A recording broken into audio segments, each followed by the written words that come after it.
Restoring Men in History, Marbury versus Madison, and we're going to deal with it in terms of constitutional supremacy. What I did is I went and read the opinion again and then pulled all the good quotes of Marshall where he asserts constitutional supremacy, not what? Judicial supremacy. Now, some people like to say that in Marbury versus Madison, that is where Marshall declares judicial supremacy. He does not. He talks about judicial review, which is not the same as judicial supremacy. He, all the way through, is talking about constitutional supremacy. Constitution. Jack Marino wanted us to bring this back. We did a piece last week on it, and I had mentioned Marbury. So Jack Marino, here you go. And I pulled all these quotes for Jack Marino to put in this document for you guys and started pulling quotes from everywhere. But then I found Michael Stokes Paulson's huge paper, and he wrote a voluminous amount on this, and I read the whole paper for you guys so that I could pull the best stuff for you on constitutional supremacy out of this paper, where he calls it the irrepressible myth of Marbury. So that's the paper we're going to do today, the irrepressible myth of Marbury. And boy, pollen is incredible, and my whole car has been green for a week, but it's actually a black car. But pollen is so enormous and all over the place, and I live near trees, and the pollen is just everywhere. My car, when you walk out, is always green for the last week and a half. It's incredible.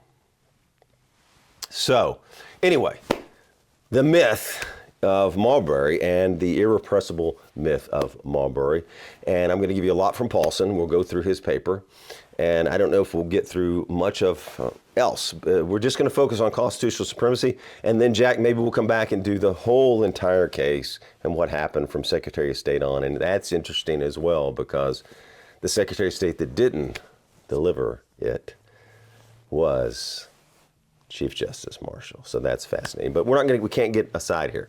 Let's go into this. Under Chief Justice John, let's go to Paulson right away and let's go. Under Chief Justice John Marshall's reasoning, the duty and power of judicial review do not mean the judiciary is supreme over the Constitution. Of course not, because what reigns supreme above everything? Above the president, above the executive? Constitution. The duty and power of judicial review exists in the first place. Why? Because the Constitution is supreme over the judiciary and governs its conduct.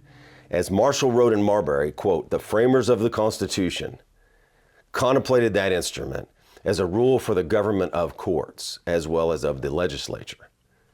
Meaning what? Judges have got to follow that document too. It doesn't put the judges above it. Constitution is above the judges, and they have to follow it. And we've gone awry. So what trumps?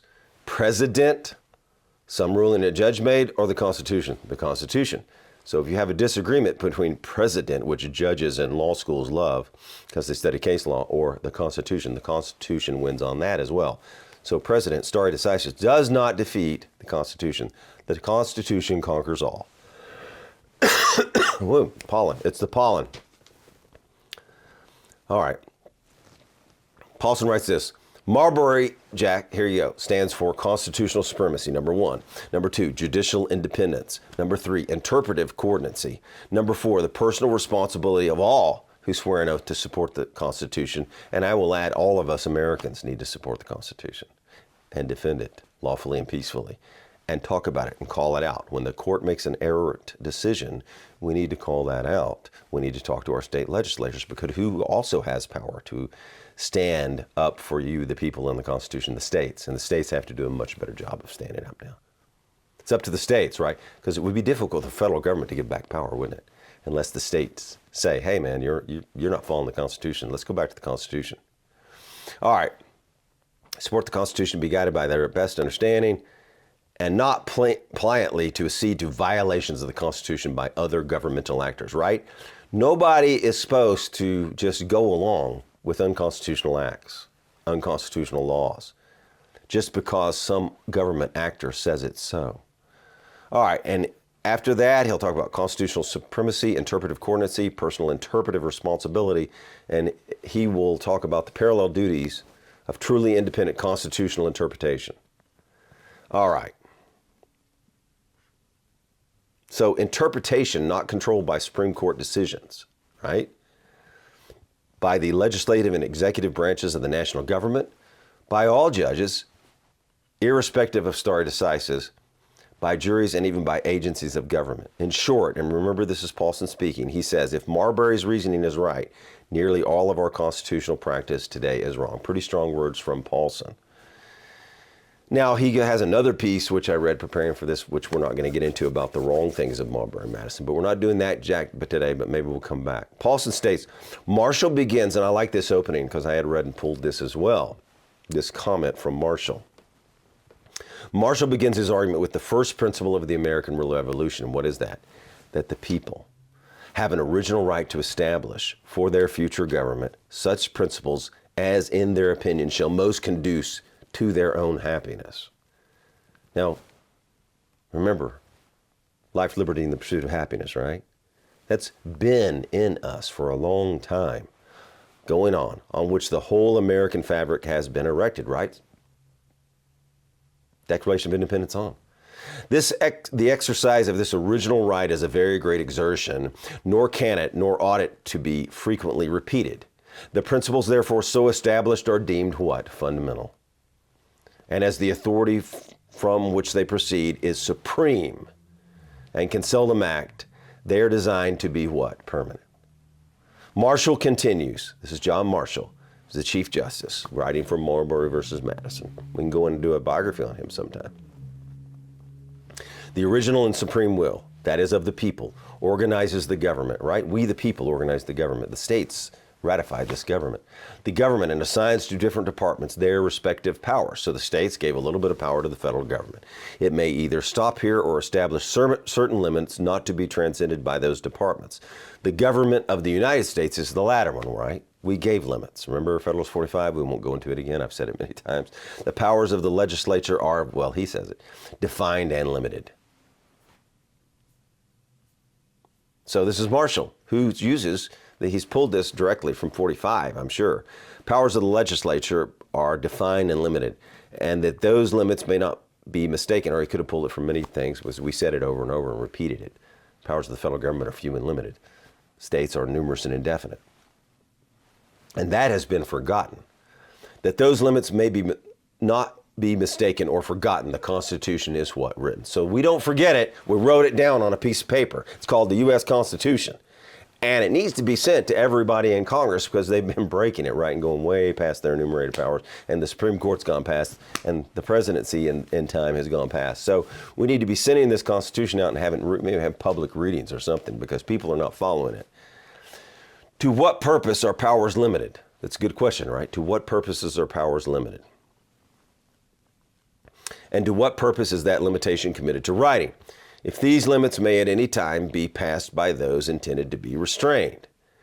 The distinction between a government that is limited and unlimited powers is abolished if those limits do not confine the persons on whom they're imposed. So we got to impose that on the Supreme Court, on the federal courts, on the Congress, and on the president, right? Everybody's confined to this in the federal government because the powers of the federal government are few and defined.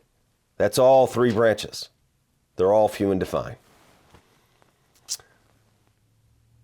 To confine whom? Those persons. And if acts prohibited and acts allowed are of equal obligation, there you go. Paulson then states this, and this is what I noticed when I read Marshall's opinion as well. I noticed this, I pulled it out for Jack. Note how Marshall's argument is a general one, not necessarily limited to legislative violations of the Constitution. Isn't that interesting? The Constitution's allocation of powers establishes limits not to be transcended by any of the different departments. Man, this pollen is so bad. But anyway, the powers of the legislature are defined and limited in writing. See, we wrote it down on a piece of paper, and I've talked to people from England. They'll come to a group, and they'll say, your Constitution.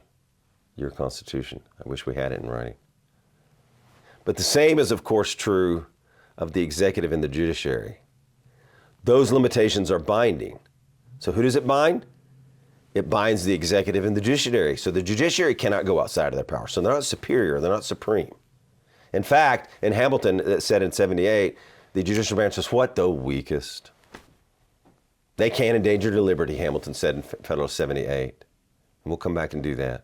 But they're supposed to be the weakest branch. They haven't been that through history because they've gone way beyond their powers. And maybe we should just do every case where they went beyond their powers. These limitations are binding or else written constitutionalism. The power of the people to establish limits on their government, we did that. Americans limited their government, is abolished. So that's powerful words from Marshall. So listen to what Marshall states. Let's go on with some Marshall quotes. It is a proposition too plain to be contested that the Constitution controls any legislative act repugnant to it, or that the legislator may alter the Constitution by an ordinary act. So the legislative branch should not have been able to form all that they've done. They shouldn't have been able to get it. Well, we won't go there. But anyway, they have gotten into areas where they didn't have enumerated powers. We won't go into specifics because this is going to be long already. Between these alternatives, there is no middle ground, right? You either follow the Constitution or you don't. It's either an enumerated power for Congress to write a law from or it's not. Can't break the Constitution. They've done it, but you can't. Not supposed to be able to, right? Somebody's supposed to call that out. The president has to call it out. The states have to call it out. Somebody has to call it out when Congress exceeds their authority and infringes on the states and the people or another branch. So he says this, the Constitution is either a superior paramount law, unchangeable by ordinary means, or it is on a level with ordinary legislative acts. Which is it? Of course, it's the supreme law. Constitution is supreme. And like other acts, is alterable when the legislature shall please to alter it, all right? The legislature can't please to alter it. The judiciary branch can't please to alter it. The executive can't please to alter it. It's not about the will of the judges either, right? It's about their judgment. Federalist 78. If the former part of the alternative be true, then a legislative act contrary to the Constitution is not law. If the latter part be true, then written constitutions are absurd attempts on the part of the people to limit a power in its own nature illimitable. Isn't this writing fantastic? Yeah, Marshall does a good job here writing. The theory is essentially attached to a written constitution and is consequently to be considered by this court as one of the fundamental principles of our society. It is not, therefore, to be lost sight in a further consideration of this subject. So here's Marshall putting the Constitution above all over and over and over. You see that, Jack? So what is supreme? He just said it. The Constitution is supreme. It's above the judges. Now, the misconception is that the judges are the final arbiter of the Constitution. Untrue.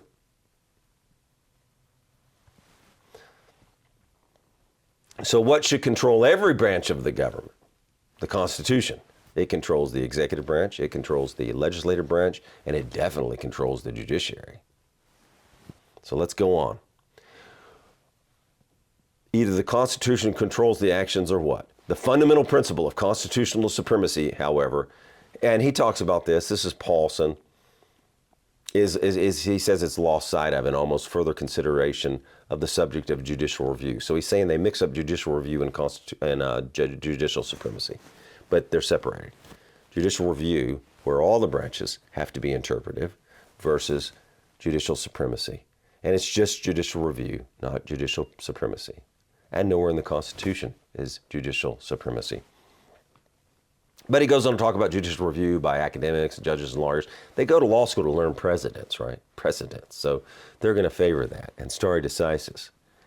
So he says they grab a few paragraphs out of Marbury to Madison to prove it, Jack. It is emphatically the province and duty of the judicial department to say what the law is. They grab that line, he says, out of context. Marshall's argument to this point, Paulson says, has been that the written Constitution prevails over the inconsistent actions of government, right? If Congress writes an unconstitutional law, can't follow it. And the other departments have to come out against it. Or else what? The Constitution is meaningless, has no meaning. By the way, we say written Constitution prevails over all as well as the judges, right? Written Constitution over the judges. Congress, President. If an act of the legislature repugnant to the Constitution is void, does it, notwithstanding, that doesn't bind it, right? Because it's invalid. And it obliges them to give it effect. Or in other words, though it not be law, does it constitute a rule? You always have to follow the Constitution. Now, if the Constitution is supreme, then no branch, and no state wants to denigrate the Constitution and follow an unconstitutional law, right? The states also have to do this. They have to stand, and they haven't been as effectively as they should have been. But the states, remember when Madison and Jefferson stood against the Sedition Act, and they did the Kentucky and Virginia resolutions, right? So the states have to call out unconstitutional acts. Because is the federal government really going to give back power? It's difficult. It would be to overthrow, in fact, what was established in theory. It would be, Marshall says, in one of his favorite judicial phrases of all time, it's a pretty good one, an absurdity too gross to be insisted on. Let's say that again, an absurdity too gross to be insisted on. So this is a great judicial phrase. I remember reading it, and I did like it. So it's gross if you don't stand up. Now, he asks, is this because the court and not Congress is designated as the authoritative interpreter of the Constitution? The next line is the oft-quoted one that many take as supporting such a view as judicial supremacy. It is emphatically the province and duty of the Judicial Department to say what the law is. But Paulson goes on to say this doesn't get one very far. Because if you go back to Hamilton's Federalist 78, and that's true, the interpretation of the laws is the proper and peculiar province of the courts. Neither Marshall's vision, this is true, neither Marshall's vision nor Hamilton's vision. Hamilton never says and talks, Hamilton never writes about judicial supremacy. Madison doesn't. Jefferson certainly doesn't. Nobody's been talking about judicial supremacy. They're talking about separation of powers to protect you and the people, and they were concerned about tyranny. So, neither did Marshall nor Hamilton claim exclusive or superior interpretive authority for the courts. Let's say that again. Neither Hamilton in 78 nor Marshall claimed exclusive, and this is an important part, or superior interpretive authority for the courts. More often neglected are the immediately following sentences from the same paragraph of Marbury, which explain why it is the province of court to say what the law is. Those who apply the rule to particular cases must of necessity expound and interpret the law. If two laws conflict with each other, the courts must decide on the operation of each. This is a far claim, it's a far cry from a claim of judicial supremacy, right? Do you see that? It is merely a statement that when performing the judicial task calls for deciding whether an act of Congress departs from the Constitution, the courts are up to their task. It is within the judicial province to make such a determination. So, Paulson writes a lot of stuff here. I've pulled some of the best for you. He's done a good job here. Hats off to Paulson. And independently of what Congress has determined. The whole point Marshall's trying to make here is that the courts are not bound by Congress's say-so. They're bound by what? The Constitution. And the same arguments that Marshall uses to develop the proposition of independent judicial interpretation tend to support the conclusion that the other branches are similarly competent to interpret the Constitution and not bound, get this, by erroneous interpretations of their fellow branches. Checks and balances. If one of those branches is not following the Constitution, the others have to check it. It's important to your liberty, to your freedom. Marshall again.